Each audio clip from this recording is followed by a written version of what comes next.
But why hasn't this connection happened yet?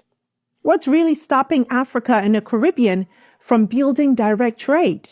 It's not because there's no interest. It's not because there's no demand. And it's not because there's no need. The real problem is structural. It's political. And yes, it's historical. Let's break it down. Number one, there are no direct shipping or air routes. That's the most basic issue. If you want to send goods from Accra to Kingston or from Lagos to Bridgetown, guess where they go first? Through Europe, through Miami, through London. The same colonial trade routes that were designed centuries ago to move goods through imperial centers are still controlling how we trade today. Secondly, there are no trade agreements between the regions.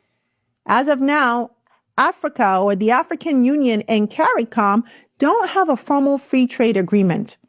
So if a Jamaican company wants to import cocoa from Ghana or a Nigerian firm wants to export cassava flour to St. Lucia, they're paying steep tariffs, sometimes as high as 28%.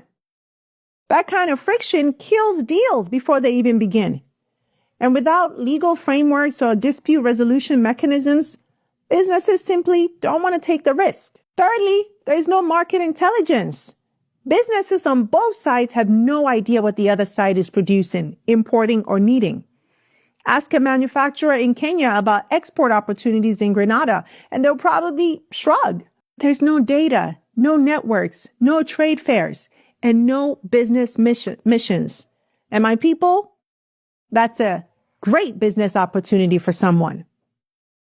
Number four, colonial era trade habits still rule the day. Let's be honest. The systems we're using today were designed by empires, not for us, but for them. Goods from Africa went to Europe. Goods from the Caribbean went to Europe. No one thought about Africa and the Caribbean trading with each other, right? And that logic still shows up in everything today, from shipping routes to supply chain financing to what's stocked in the supermarket aisle. And unless it's challenged deliberately, it continues by default. And all of this feeds into a vicious cycle. Low trade means no routes. No routes mean high costs.